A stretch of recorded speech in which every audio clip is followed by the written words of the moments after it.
Welcome to Tech with Kaushik. This is set 10 of our DOP-C02 AWS Certified DevOps Engineer Professional Practice Question Series. Choose your answer before the timer ends. Then review the correct answer, detailed explanation, and exam tip.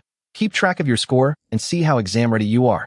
Each practice set is completely standalone, so you can start here without watching any of the other sets first. Playlist link in the description. Let us begin set 10. Question number 167. Let's go.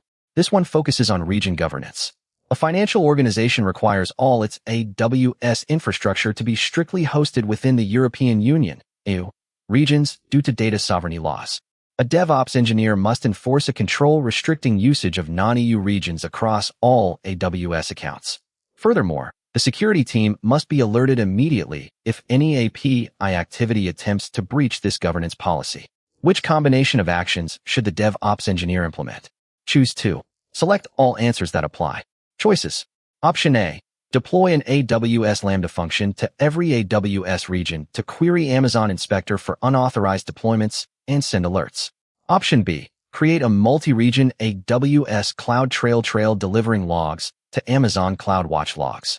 Create a CloudWatch logs metric filter and alarm to alert on any denied API activity in non-EU regions. Option C. Create a service control policy, SCP, that uses the AWS requested region condition key to deny regional service actions in non-EU regions, includes the required exceptions for global services, and attach the SCP to the organization root. Option D. Attach an IAM permissions boundary to all IAM roles, explicitly denying the EC2 run instances action in non-EU regions. E. Create an Amazon Event Bridge scheduled rule to invoke an AWS Systems Manager automation runbook that deletes any resources found in non-EU regions.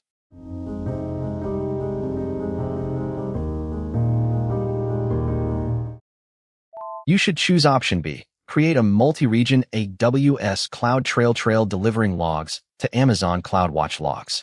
Create a CloudWatch logs metric filter and alarm to alert on any denied API activity in non-EU regions. And option C. Create a service control policy, SCP, that uses the AWS requested region condition key to deny regional service actions in non-EU regions, includes the required exceptions for global services, and attach the SCP to the organization root. This is the best choice because an AWS organization's SCP using the AWS requested region condition key is the most robust way to govern region usage, blocking API calls made to unauthorized regions at the organization level C. To monitor for breaches, a multi-region CloudTrail can capture access denied events in non-EU regions. Forwarding these to CloudWatch logs allows a metric filter to detect the anomalies and trigger immediate alerts. B. A. Using Lambda to query Inspector does not prevent infrastructure creation, nor does it monitor all API calls globally. D. IAM permissions boundaries only apply to the roles they are attached to. They do not prevent root users, existing roles without the boundary, or new roles from bypassing the restriction. SCPs offer mandatory centralized control. E. Event Bridge automated deletion is dangerous, reactive, and complex to orchestrate for every possible resource type, compared to simply blocking creation via an SCP. Keep this point in mind for the exam. To enforce region restrictions globally across an organization, use SCPs with the AWS requested region condition key. Use CloudTrail plus CloudWatch metric filters to detect denied API attempts. Here comes question number 168. Here's what is happening. A SaaS company wants to create a visual pie chart on an existing Amazon CloudWatch dashboard to represent the distribution of different billing transaction types processed by their core application. The application can output transaction details natively as JSON structured data. Which solution allows the company to meet these requirements with the most operational efficiency? The choices are: Option A. Configure the application to write the JSON data to an Amazon S3 bucket. Create an Amazon Athena table, query the data, format the output as a pie chart, and embed the Athena results in the CloudWatch dashboard. Option B. Configure the application to write the JSON data to a CloudWatch log group. Write a CloudWatch logs insights query to parse the JSON and aggregate the transaction types. Then add the query visualization to the CloudWatch dashboard. Option C. Modify the application to use AWS X-Ray SDK to create subsegments for each transaction type. Extract the annotations using X-ray analytics and pin the resulting pie chart to the CloudWatch dashboard. Option D. Configure the application to stream the JSON data to a CloudWatch log group.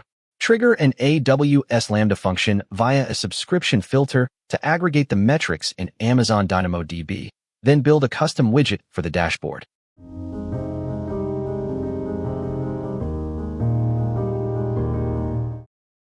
In this case, choose option B. Configure the application to write the JSON data to a CloudWatch log group. Write a CloudWatch Logs Insights query to parse the JSON and aggregate the transaction types. Then add the query visualization to the CloudWatch dashboard. The main reason is CloudWatch Logs Insights natively parses JSON log events. You can write an insights query to group and aggregate data, visualize it natively as a pie chart, and pin that exact chart to an existing CloudWatch dashboard. This requires zero external infrastructure or data movement, making it the most operationally efficient solution. The remaining options can be eliminated because A. Writing to S3 and using Athena requires maintaining buckets, Athena tables, and managing data lifecycles, increasing operational overhead. C. AWS X-ray is meant for distributed request tracing and latency analysis, not for aggregating general business metrics into pie charts on CloudWatch dashboards.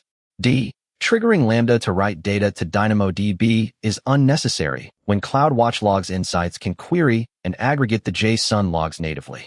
For quick, serverless log analytics and dashboard visualizations of structured JSON logs, CloudWatch Logs Insights provides the lowest overhead solution. Next, question number 169. We're moving on to EC2 custom deployments. Scenario. A company is migrating a monolithic Node.js application from an on-premises data center to AWS. The application depends on heavily customized OS-level kernel parameters, specific versions of Jinx, and an older build of RedISS running on the same server. The team needs an automated deployment pipeline that handles scaling and replaces faulty servers automatically while maintaining this exact system configuration. Which migration and deployment strategy will satisfy these requirements? Options. Option A. Containerize the application and dependencies using Docker. Deploy the image to Amazon Elastic Container Registry, ECR, and run it using an Amazon ECS cluster with the AWS Fargate launch type. Option B. Store the application code and appspec.yml file in an AWS code commit repository. Configure an Amazon EC2 auto-scaling group to launch from a custom AMI containing the required OS tuning and software. Use AWS code pipeline with an AWS code deploy deployment action targeting the auto-scaling group. Option C. Package the source code with custom .eb extension scripts. Create an AWS Elastic Beanstalk web server tier environment using the standard Node.js platform branch to install the legacy RedISS and Jinx versions. Option D. Launch the auto-scaling group from a standard operating system AMI and use AWS Systems Manager State Manager Associations to install the legacy Jinx and RedISS versions, tune kernel parameters, and deploy the application directly on each running instance.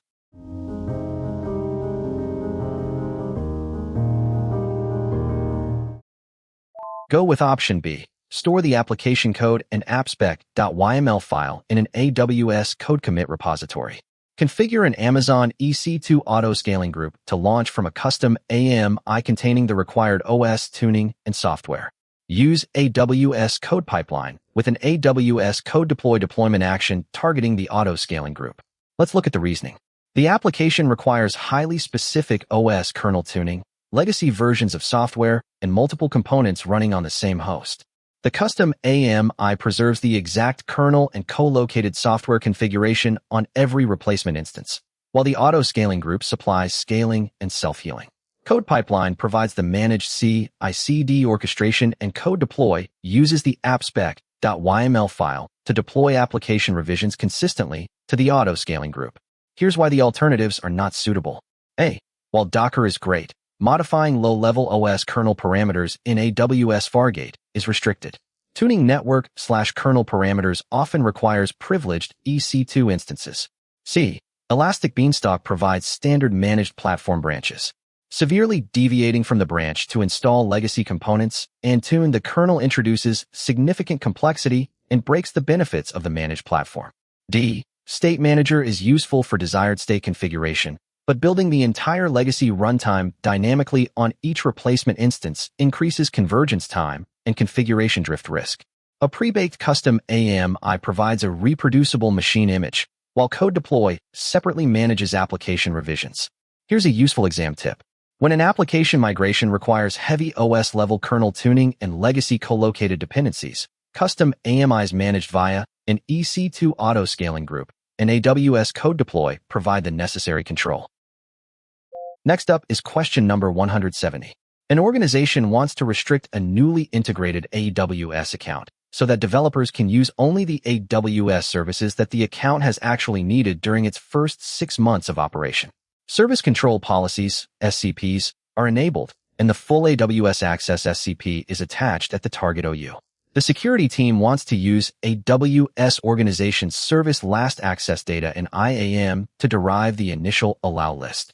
How should the DevOps engineer enforce the restriction correctly? Here are the options. Choice A. Generate an IAM access analyzer policy for a developer role and attach that generated IAM policy as an SCP to the organization's management account. Choice B. Review the account's AWS organization service last access data. Create an allow list SCP containing the approved services, attach it to a dedicated OU containing the account, and then detach full AWS access from that OU after the restrictive SCP is attached. Choice C. Create an allow list SCP from the last accessed report and attach it only to the organization's management account so that it restricts the member account. Choice D. Keep full AWS access attached to the target OU and attach a second SCP whose effect is allow for only the previously used services.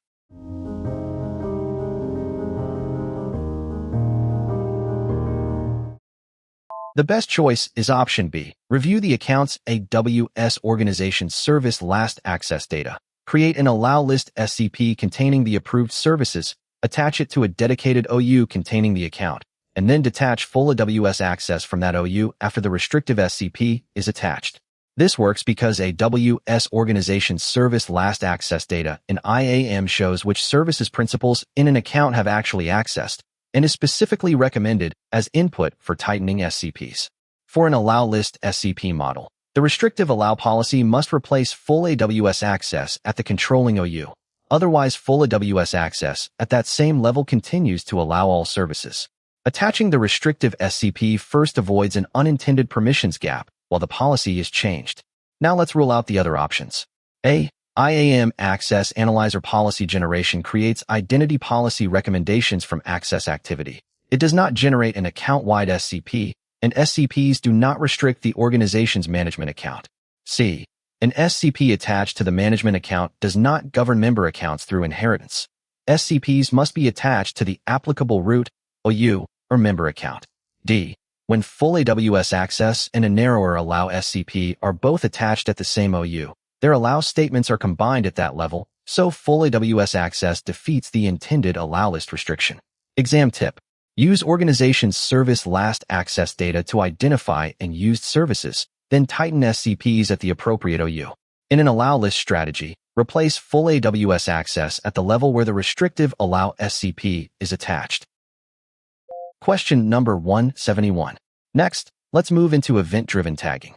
Scenario.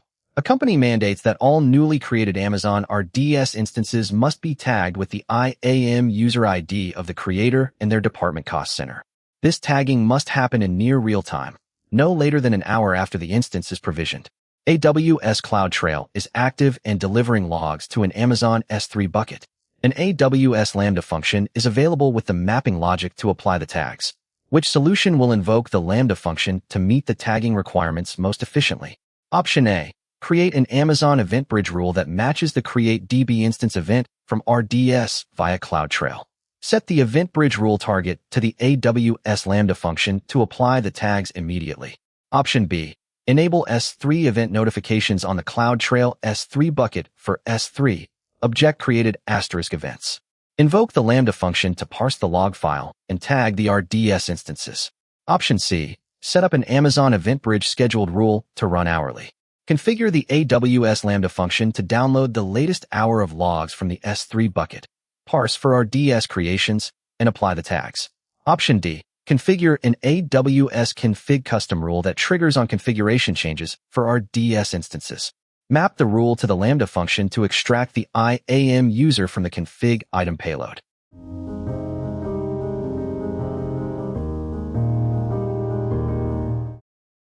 The right response is option A. Create an Amazon Event Bridge rule that matches the create DB instance event from RDS via CloudTrail. Set the Event Bridge rule target to the AWS Lambda function to apply the tags immediately. Amazon Event Bridge natively intercepts AWS API calls logged by CloudTrail in near real-time. By configuring an Event Bridge rule that matches the create DB instance API call, Event Bridge instantly triggers the target Lambda function. The event payload automatically includes the user identity of the creator, allowing the Lambda to apply the required tags well within the 1-hour requirement. The other choices do not work because B. Using S3 event notifications requires downloading and parsing massive, complex CloudTrail JSON log files, which is highly inefficient. C. A scheduled rule that parses S3 logs introduces unnecessary delay and custom parsing code overhead. D. AWS config evaluates state after resources are created, but it does not reliably pass the identity of the user who made the change in a timely manner compared to the direct CloudTrail API payload in Event Bridge. A helpful shortcut is this. For near real-time remediation or tagging based on the identity of the user who created a resource, always use Event Bridge matching CloudTrail API events. Question number 172. A company uses a centralized AWS account to store application container images in an Amazon Elastic Container Registry, Amazon ECR. The company needs to deploy an Amazon Elastic Kubernetes Service, EKS, cluster into a separate production AWS account. For security, the production EKS worker nodes do not have outbound internet access and must pull the container images over a private connection. Which architecture meets these requirements? Choices. Option A. In the production account, configure Amazon ECR VPC interface endpoints and an S3 gateway endpoint. In the centralized account, apply an ECR repository policy allowing the production account to pull images. Grant the EKS node IAM role permissions to pull from ECR. Option B. Configure ECR cross-account replication to push the images from the centralized account to an ECR repository in the production account. Use a NAT gateway in the production account to allow the EKS nodes to pull the replicated image. Option C. In the production account, configure Amazon ECR VPC interface endpoints. In the centralized account, create an IAM user with programmatic access. Store the user's access keys and Kubernetes secrets in the production EKS cluster to pull the image. Option D. In the centralized account, configure Amazon ECR VPC interface endpoints. Peer the centralized VPC with the production VPC. Update the ECR repository policy to allow anonymous pulls originating from the peered VPC CIDR block.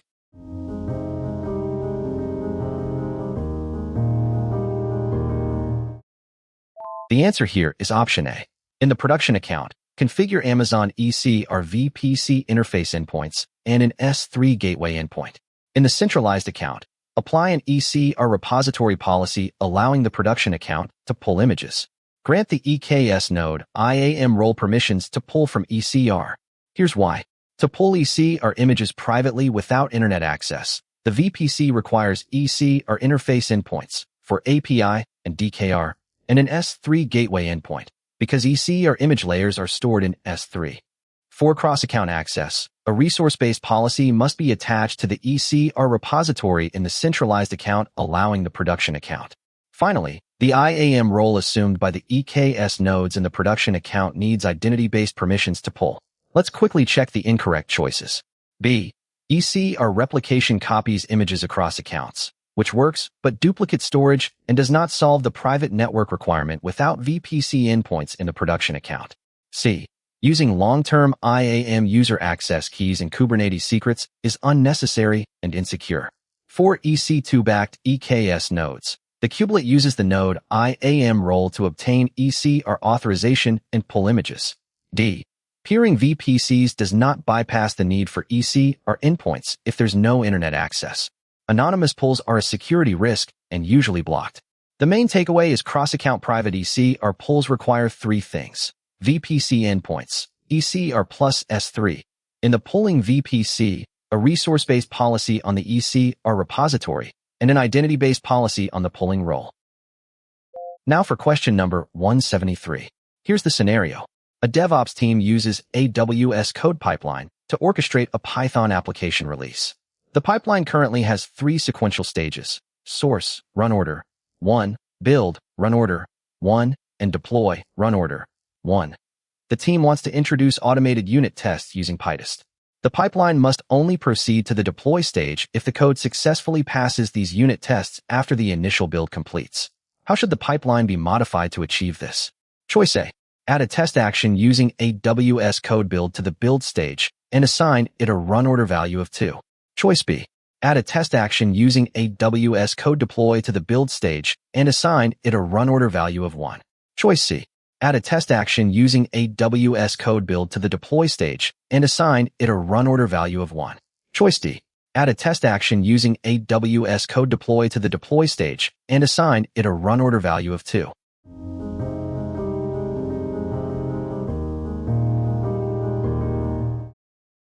Go with option A. Add a test action using AWS code build to the build stage and assign it a run order value of 2. This is the best choice because in AWS code pipeline, actions within the same stage execute based on their run order value. Actions with the same value run in parallel. Actions with a higher value run sequentially after those with a lower value. By placing the test action in the build stage with run order 2, it guarantees that the unit tests run after the initial build, run order 1, completes, preventing progression to the deploy stage if the tests fail. B. Code deploy is used for deploying applications to compute resources, EC2, Lambda, ECS, not for running unit tests. Code build is the appropriate managed service for test execution. C. Placing the test action in the deploy stage violates the requirement that tests must pass before the pipeline proceeds to deployment.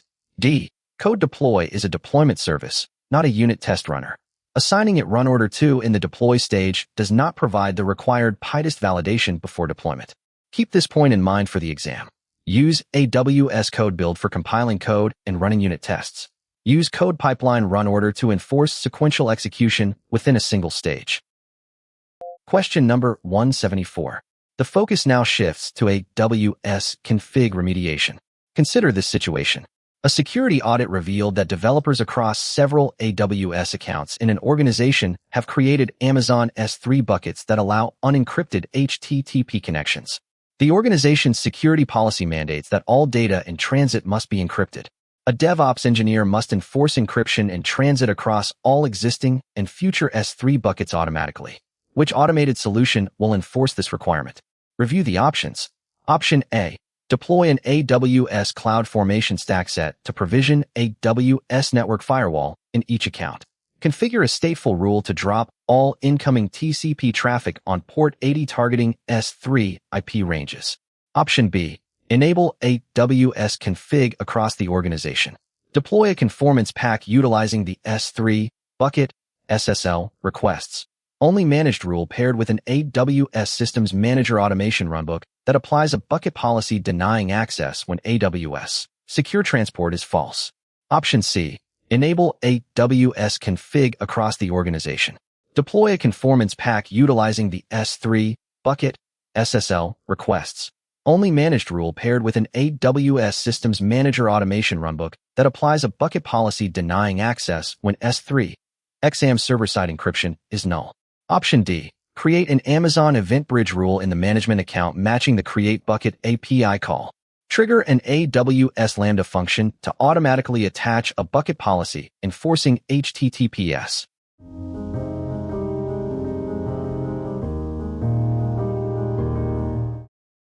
In this case, choose option B. Enable AWS config across the organization.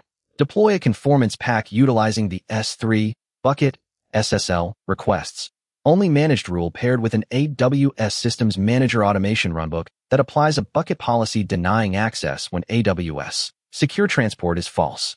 The main reason is AWS config natively evaluates configuration compliance. The managed rule S3 bucket SSL requests only checks if an S3 bucket policy explicitly denies requests that are not using HTTPS. AWS Systems Manager SSM Automation can act as a remediation target for AWS config, applying the correct bucket policy. Condition AWS. Secure transport equals false automatically. The remaining options can be eliminated because a network firewall operates at the VPC level. S3 buckets are public regional endpoints. Blocking port 80 at the firewall does not stop internet users from hitting the bucket via HTTP unless the bucket itself blocks it. C. The condition key S3. XM server-side encryption is used to enforce encryption at rest objects, not encryption in transit, HTTPS. D. Event bridge triggers on create bucket would only apply to future buckets, failing the requirement to enforce encryption on existing buckets. Config checks existing state continuously. Enforcing encryption in transit for S3 requires a bucket policy with a deny effect where AWS secure transport is false. AWS config and SSM automation easily handle fleet-wide remediation. Next up is question number 175. Consider this situation. An automated AWS Lambda function is scheduled to run on weekends to stop Amazon RDS DB instances tagged with environment, non-production. A security review flagged the function's execution role policy as overly permissive. Version, October 17, 2012, statement, effect, allow, action, RDS asterisk, resource, asterisk. Which combination of changes should a DevOps engineer make to the statement to implement least privilege for this function? Choose 3. More than one answer may be correct. Choice A, restrict the action element to RDS, stop DB instance. Choice B, restrict the resource element to ARN, AWS, RDS region, account ID DB asterisk. Choice C, add a condition using string equals for AWS, principal type, with the value service. Choice D, add a condition using string equals for RDS, DB tag, / environment, with the value non-production. Choice E, add a condition using string not equals for RDS, DB tag, / environment, with the value production. Choice F, replace the resource restriction with resource, asterisk, and rely only on the Lambda function's weekend schedule.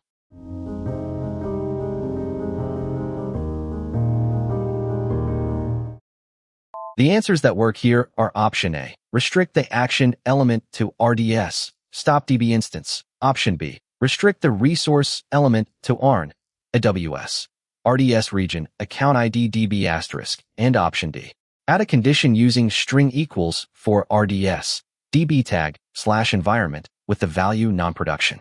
Let's look at the reasoning. A limits the role to the exact RDS operation the function needs. Stop DB instance supports resource-level permissions for DB instance resources, so B constrains access to DB instance ARNs in the intended account and region instead of all AWS resources. Stop DB instance also supports the RDS, DB tag, / tag key, condition key, so D limits the permission to DB instances explicitly tagged environment equals non-production. Here's why the alternatives are not suitable. C. The execution role is already assumed by the Lambda service through its trust policy. A principal type condition in this RDS permission statement does not provide the required resource level restriction. E. String not equals production is broader than the requirement because it can allow untagged DB instances or instances with other environment values. F. The schedule controls when the function runs, not what the role is authorized to stop. Leaving resource as asterisk violates least privilege. Here's a useful exam tip. For least privilege automation, narrow action, narrow resource to the supported ARN type, and use resource tag conditions when the target service action supports them. Question number 176. Let's go. This question takes us into StackSet's custom resources. Scenario. A DevOps engineer is using AWS CloudFormation StackSets to deploy baseline security controls across all AWS accounts managed by AWS Control Tower. The template includes an AWS Security Hub resource to enable AWS Security Hub. The deployment fails in several accounts because application teams have already manually enabled Security Hub. How should the DevOps engineer update the CloudFormation template so the StackSet deployment succeeds regardless of the prior Security Hub status? Options.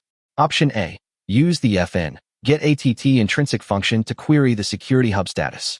Pass the result to the conditions block to dynamically skip resource creation if it is already enabled. Option B. Replace the AWS Security Hub hub resource with a CloudFormation custom resource backed by an AWS Lambda function that checks if Security Hub is enabled and enables it only if it is not. Option C. Add the deletion policy attribute to the AWS Security Hub resource and set it to retain to prevent conflicts during stack creation. Option D. Use the FN import value intrinsic function to import the list of accounts where Security Hub is enabled and map them to an exclusion parameter.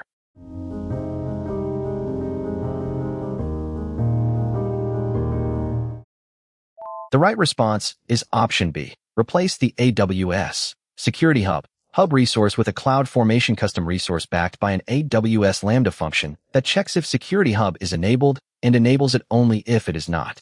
This works because CloudFormation generally assumes it is the sole manager of a resource.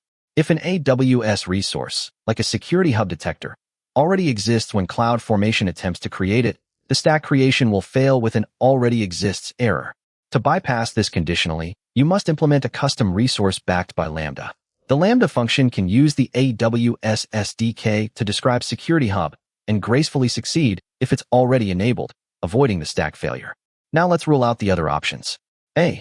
The FN getATT intrinsic function evaluates resource attributes within the CloudFormation stack during deployment.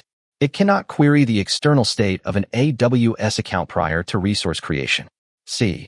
The deletion policy controls what happens when a stack is deleted. It does not prevent conflicts when a stack is being created. D. Importing values with FN. Import value only reads outputs exported by other CloudFormation stacks in the same account/region. It cannot query manual deployments or list account IDs. Exam tip. When CloudFormation needs to deploy resources that might already exist manually and lacks native upsert support, a custom resource backed by AWS Lambda is the required workaround. Now for question number 177. An external red team recently conducted unannounced port scans against the company's Amazon EC2 instances. The security team was not notified until the red team provided their final report. The company wants to automatically detect port scanning activity on their instances in the future and immediately send an email alert to the security team via an existing Amazon SNS topic. Which solution will meet these requirements natively? The choices are: Option A. Enable Amazon Inspector on the instances. Create an Amazon Event Bridge rule that filters for inspector network reachability findings and forwards them to the SNS topic. Option B. Enable VPC flow logs and configure an AWS Lambda function to analyze the logs for repeated connection failures, pushing an alert to the SNS topic. Option C. Enable Amazon Guard Duty. Create an Amazon Event Bridge rule filtering for Guard Duty Recon. EC2/portscan findings and set the target to the SNS topic. Option D. Enable AWS CloudTrail. Create a CloudWatch alarm based on a custom metric filter detecting unauthorized port access attempts, triggering the SNS topic.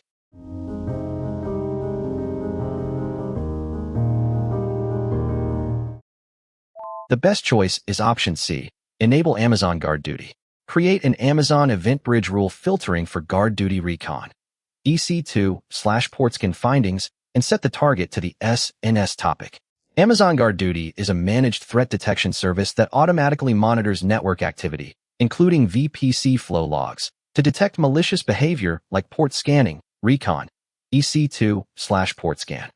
Guard Duty natively integrates with Amazon Event Bridge, allowing you to easily route specific finding types to targets like an Amazon SNS topic for immediate alerting. The other choices do not work because A. Amazon Inspector evaluates software vulnerabilities and network reachability configurations, for example, ports open to the internet, but it does not perform real-time active threat detection of inbound port scans. B. While VPC flow logs record the traffic, building custom Lambda logic to detect port scan patterns is complex, error-prone, and reinvents the native capability of Guard Duty. D. CloudTrail tracks AWS API control plane activity, for example, run instances, not data plane network traffic or port scans targeting EC2 instances. A helpful shortcut is this. For active threat detection, malicious IPs, and port scanning, Amazon Guard Duty is the correct service. Guard Duty findings are routed via Amazon Event Bridge. Next, question number 178. We're moving on to IMDSv2 auto remediation. A company mandates that all Amazon EC2 instances must require Instance Metadata Service version 2, IMDSv2. If an instance is found running where IMDSV1 is allowed, tokens are optional. The instance must be immediately stopped to prevent potential SSRF vulnerabilities from being exploited. Which automated solution will enforce this requirement continuously? Option A. Attach an IAM permissions boundary to all user roles denying the EC2. Run instances action if the EC2 metadata HTTP tokens condition key does not equal required. Option B. Create an Amazon event bridge rule matching the EC2 run instances API call. Route the event to an AWS Lambda function that inspects the request parameters and stops the instance if IMDSV2 is not required.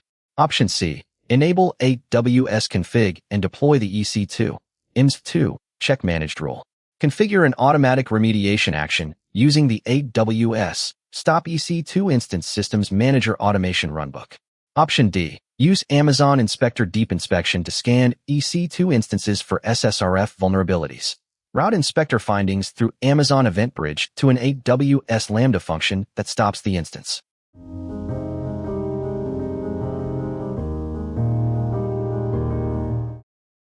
The answer here is option C. Enable AWS config and deploy the EC2 IMS2 check managed rule. Configure an automatic remediation action using the AWS Stop EC2 Instance Systems Manager Automation Runbook. Here's why. AWS config natively continuously evaluates configuration compliance. The EC2 IMS2 check managed rule identifies instances where IMDSV2 is not strictly required. AWS config allows you to attach Systems Manager SSM automation runbooks for auto remediation. Attaching the AWS Stop EC2 Instance Runbook to this rule automatically stops any non-compliant instance, fulfilling the requirement. Let's quickly check the incorrect choices. A. An IAM permissions boundary using EC2 metadata HTTP tokens prevents the creation of new non-compliant instances, but it does not stop or remediate existing running instances. B. Event Bridge matching run instances only triggers on new launches. It will miss instances that were already running or had their metadata options modified after launch via the Modify Instance Metadata Options API. D. Amazon Inspector detects vulnerabilities, but is not the native tool for evaluating metadata configuration state or executing auto-remediation workflows in the way AWS config does. The main takeaway is to continually evaluate and auto-remediate resource state, including existing resources. Pair AWS config managed rules with AWS Systems Manager Automation Runbooks. Here comes question number 179. Here's what is happening. An application runs on Amazon EC2 instances within an auto-scaling group behind an application load balancer. The EC2 instances are launched from a custom pre-baked AMI that contains all necessary application code without requiring runtime bootstrapping. The original custom AMI was accidentally deregistered and deleted. The auto-scaling group is now failing to launch new instances during scale-out events because the AMI ID is no longer valid. Which combination of steps must a DevOps engineer take to restore the auto-scaling group's ability to scale out? Choose 3. Choose every option that satisfies the requirement. Review the options. Option A. Update the auto-scaling group to point to the newly created launch template. Option B. Create a new AMI by taking an image of a currently running healthy EC2 instance in the auto-scaling group. Option C. Manually increase the auto-scaling group desired capacity to force the existing instances to duplicate themselves. Option D. Create a new EC2 launch template that references the newly created AMI ID. Option E. Identify the base public AWS AMI originally used and update the auto-scaling group to bootstrap from it directly. Option F. Modify the application load balancer target group to ignore the failed instance launches.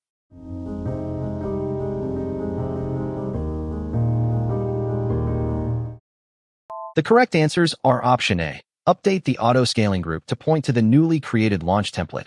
Option B. Create a new AMI by taking an image of a currently running healthy EC2 instance in the auto-scaling group. And Option D. Create a new EC2 launch template that references the newly created AMI ID. This is the best choice because the original custom AMI was deleted and the instances do not use bootstrapping scripts to install the application code only exists on the currently running instances. To recover, you must create a new AMI from a healthy running instance. B. Next, you update the infrastructure definition by creating a new EC2 launch template referencing this new AMIID. Finally, you configure the ASG to use the new launch template. A. So future scale-out events succeed. C. Increasing the desired capacity forces a scale-out event, which will immediately fail because the ASG is still referencing the deleted AMIID. E. The public base AMI does not contain the application code. Since bootstrapping is not used, instances launched from this AMI would be empty and fail application health checks. F. Modifying the ALB does not solve the root problem that the ASG cannot launch instances. Keep this point in mind for the exam. When a custom pre-baked AMI is lost, image a running instance to recover the state, create a new launch template, and attach it to the ASG. Next, question number 180. This one is marked hard. Eliminate the options systematically. A team uses a custom deployment workflow. When code is merged to the main branch of an AWS code commit repository, an AWS Lambda function is triggered. The Lambda function starts an AWS code build project that packages the code, uploads it to Amazon S3, and then uses AWS Systems Manager run command to execute a deployment script directly on Amazon EC2 instances behind an application load balancer, ALB. This custom workflow frequently causes downtime during deployments, inconsistent application versions across the fleet, and requires manual intervention to roll back defects. Which combination of actions will replace this workflow with a managed, reliable CI/CD solution? Choose 2. Identify all valid responses. Option A. Create an AWS code pipeline that uses code commit as the source. Add a build stage that runs code build, followed by a separate test stage, before passing the artifact to the deploy stage. Option B. Create an AWS code deploy EC2/on-premises application and a blue/green deployment group for the auto-scaling environment. Configure the ALB listener and target groups for code deploy traffic rerouting, health validation, and automatic rollback. Option C. Update the AWS Systems Manager run command document to include a rollback step and add an application load balancer health check step before running the script. Option D. Modify the code build project to deploy the artifact natively using the AWS CLI deploy command to ensure instances update simultaneously. E. Create an AWS code pipeline that places the code build, and test actions in parallel within the deploy stage to speed up execution.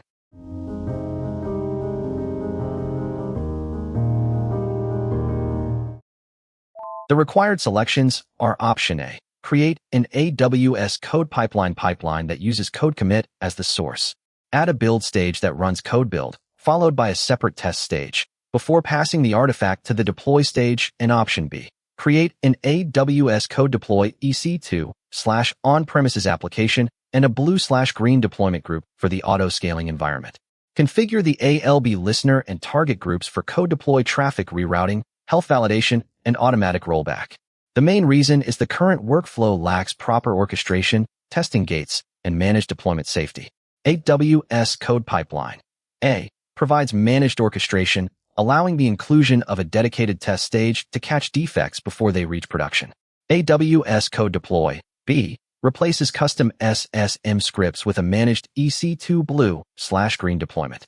Code Deploy provisions or identifies the replacement environment, reroutes ALB traffic only after the replacement instances are healthy, and can automatically roll back a failed deployment, reducing version inconsistency and deployment downtime.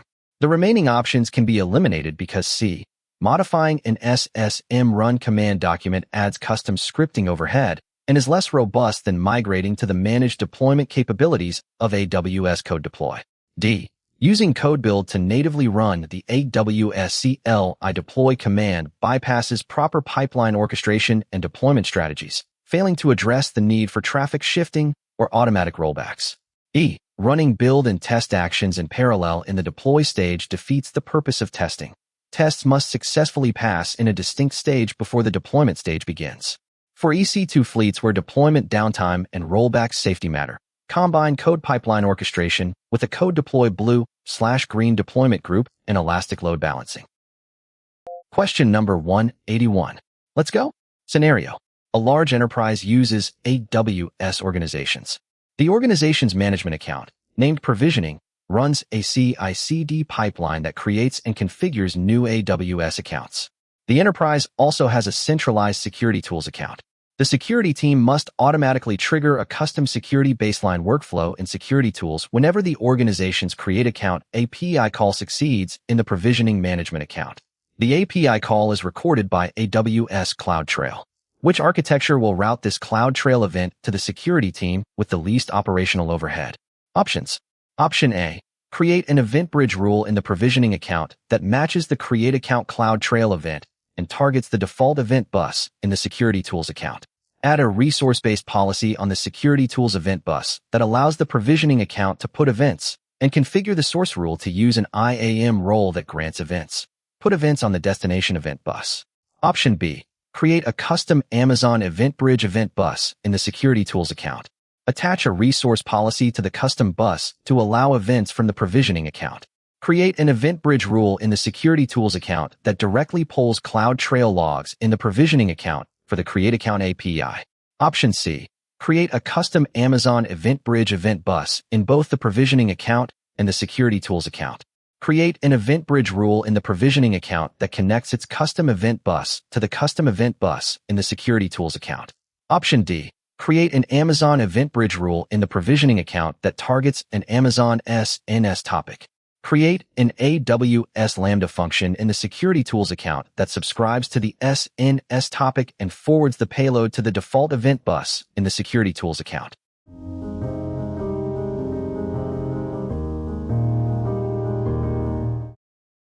In this case, choose option A. Create an event bridge rule in the provisioning account that matches the create account CloudTrail event and targets the default event bus in the security tools account.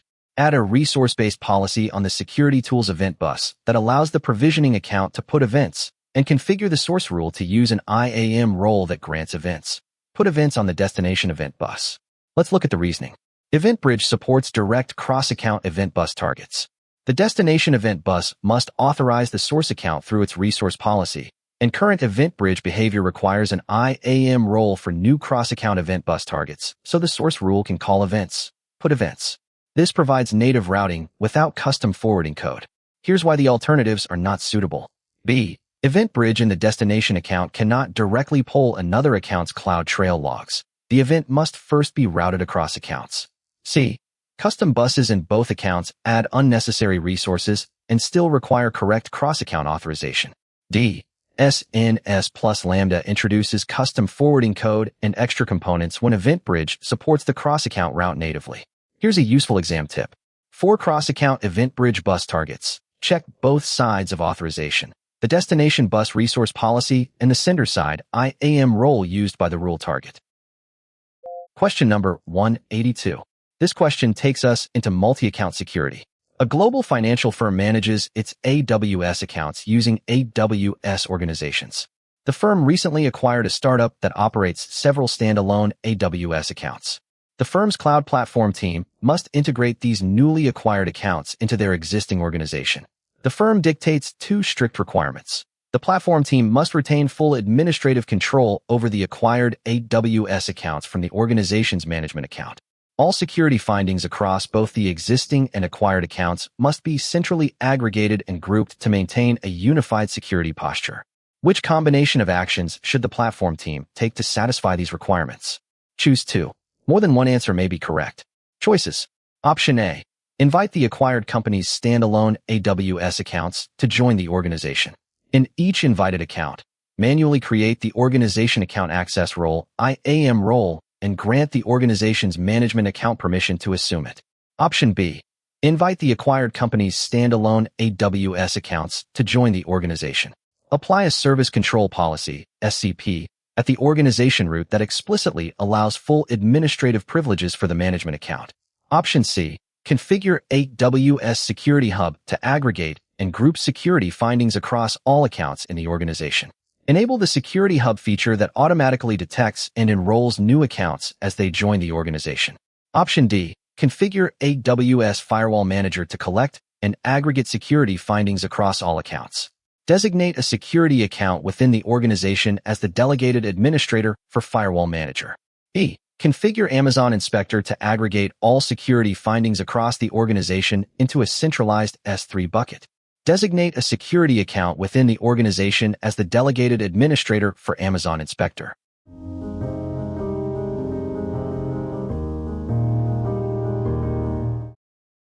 The correct answers are option A. Invite the acquired company's standalone AWS accounts to join the organization. In each invited account, manually create the organization account access role, IAM role, and grant the organization's management account permission to assume it, and option C. Configure AWS Security Hub to aggregate and group security findings across all accounts in the organization. Enable the Security Hub feature that automatically detects and enrolls new accounts as they join the organization. This works because when standalone AWS accounts are invited to join an organization, unlike accounts created from within the organization, the cross-account administrator role, organization account access role, is not created automatically. It must be created manually in the invited accounts to grant the management account full administrative access. For aggregating security posture and findings across a multi-account environment, AWS Security Hub is the native service, and it supports automatic enrollment of new organization accounts. Now let's rule out the other options. B. Service control policies, SCPs, act as boundary guardrails. They do not grant permissions. An SCP allowing full access does not give the management account administrative rights to an invited account. D. AWS Firewall Manager is used to centrally manage WAF rules, Shield Advanced, and security groups. It is not a finding aggregator. E. While Amazon Inspector generates vulnerability findings, AWS Security Hub is the designated central hub for aggregating, grouping, and managing findings from multiple security services, including Inspector, across an organization. Exam tip. Remember that the organization account access role is only created automatically for accounts spawned natively within organizations. Invited accounts require manual creation of the role. Question number 183. Scenario. A software company maintains a CI/CD pipeline utilizing AWS Code Pipeline and AWS Code Build. During the build stage, a code build project executes a comprehensive suite of unit and integration tests against the application source code. The tests generate a detailed output report. To comply with internal auditing standards, the company must retain these raw test reports for exactly 90 days, after which they should be automatically deleted. Which solution will meet these retention requirements with the least operational overhead? Option A. Create a code build report group with an Amazon S3 export configuration for the raw test result files. Reference the report group and report file paths in build-spec.yml. Configure an S3 lifecycle rule to expire the exported report objects after 90 days. Option B. Add a subsequent stage in code pipeline immediately following the code build stage. Create an Amazon S3 bucket for report storage. Configure an S3 deploy action in the new code pipeline stage to capture the test outputs and set the deploy action's retention parameter to 90 days. Option C. Define a report group in the code build-spec.yml file. Create an Amazon Event Bridge rule that triggers an AWS Lambda function when the build completes. Program the Lambda function to copy the test reports to an Amazon S3 bucket that has a 90-day object expiration lifecycle rule. Option D. Add a new stage in the code pipeline configured with a test action type. Map the appropriate file paths for the reports in the pipeline definition, and set the report expiration time parameter to 90 days directly in the code build-spec.yml file.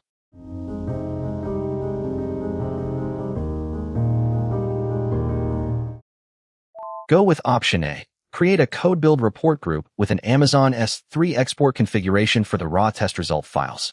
Reference the report group and report file paths in build-spec.yml. Configure an S3 lifecycle rule to expire the exported report objects after 90 days. Code build report groups can export raw test result files to Amazon S3.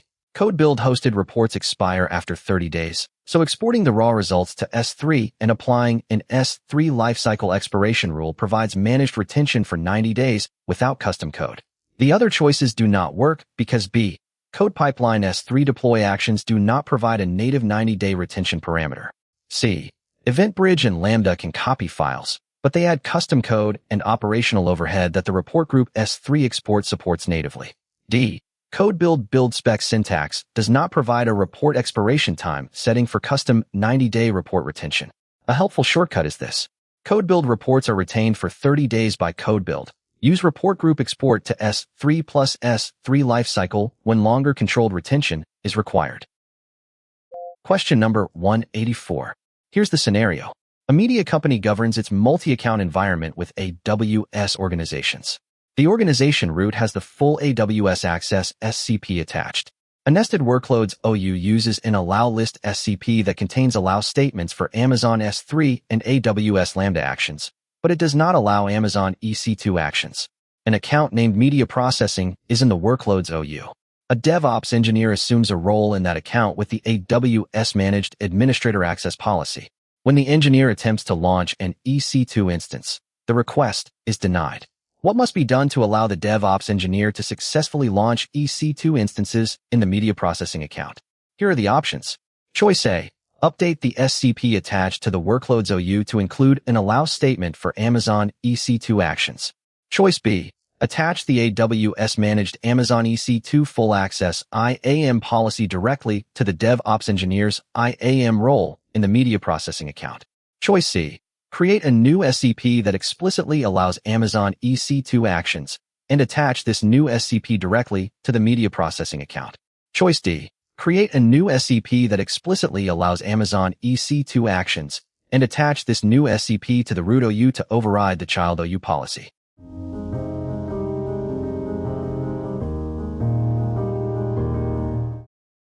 The answer here is option A. Update the SCP attached to the workloads OU to include an allow statement for Amazon EC2 actions.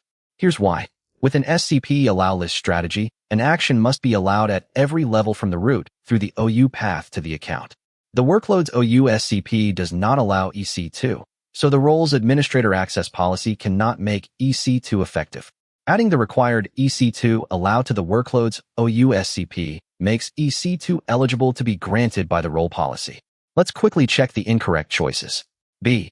Adding another identity policy does not overcome an SCP boundary that does not allow EC2. C. An account-level allow cannot compensate for EC2 being absent from the parent workload's OU allow list. D. Root-level full AWS access already allows EC2 at the root. It does not override a more restrictive child OU allow list. The main takeaway is in an SCP allow list model, permissions are the intersection of the allows at every level in the organization path. Identity policies cannot exceed that boundary. Next, question number 185. The focus now shifts to Image Builder and ASG. A corporation mandates that all production applications run on EC2 instances provisioned from heavily hardened Amazon machine images, AMIs. A cloud engineer has configured an EC2 image builder pipeline that builds, tests, and distributes a new hardened AMI every week. The company's applications run on Amazon EC2 auto-scaling groups using EC2 launch templates. The engineer needs to ensure that whenever a new AMI is produced by the image builder pipeline, the auto-scaling groups automatically use the newest AMI for any subsequent instance launches. Which solution automates this update with the most operational efficiency? Choices. Option A. Configure the distribution settings within the EC2 image builder pipeline to automatically update the associated EC2 launch templates with the newest AMI ID. Configure the auto-scaling groups to use the $latest version of their respective launch templates. Option B. Create an Amazon Event Bridge rule that triggers on new AMI creation events from EC2 Image Builder. Configure the rule to target an AWS Lambda function that calls the Create Launch Template Version API to update the auto-scaling group's launch templates. Option C. Store the AMI ID in an AWS Systems Manager parameter store parameter. Configure the Image Builder pipeline to update this parameter. Create an Amazon Event Bridge rule that detects the parameter change and triggers an AWS Systems Manager automation runbook to update the launch templates. Option D. Create an Amazon Event Bridge rule that triggers on new AMI creation events from EC2 Image Builder. Configure the rule to target an AWS Systems Manager run command document that natively updates the launch templates of the auto-scaling groups with a new AMI ID.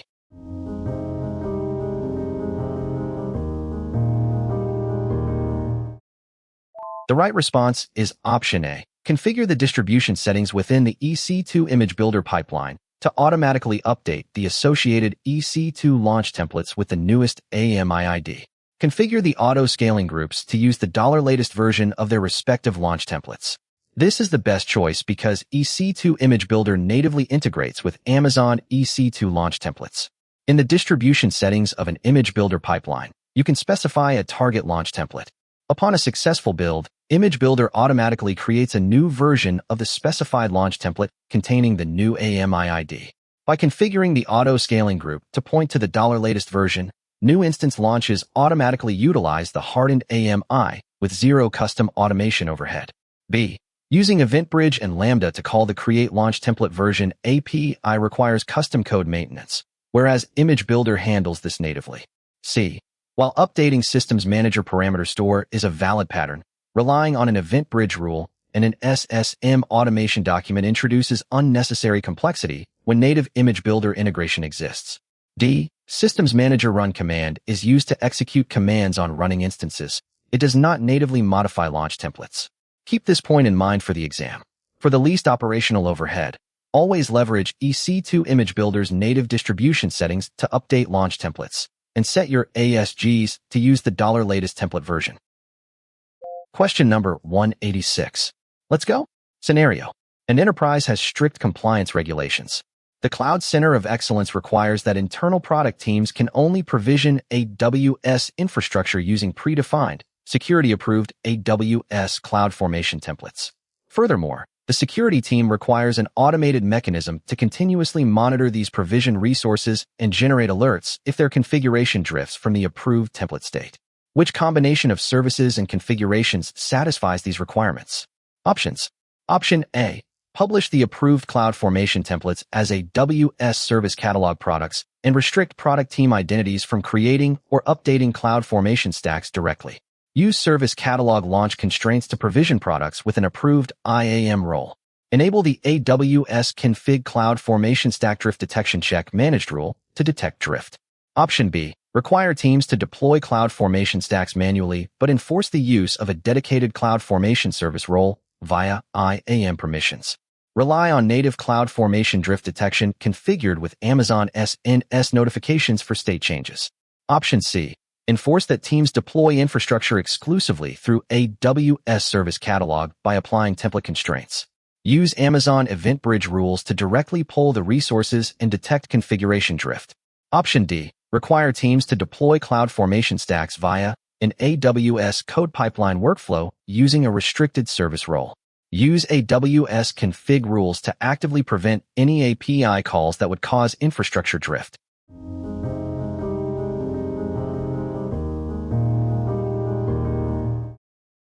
The best choice is option A. Publish the approved CloudFormation templates as AWS Service Catalog products and restrict product team identities from creating or updating CloudFormation stacks directly. Use Service Catalog launch constraints to provision products with an approved IAM role. Enable the AWS Config CloudFormation Stack Drift Detection Check Managed rule to detect drift.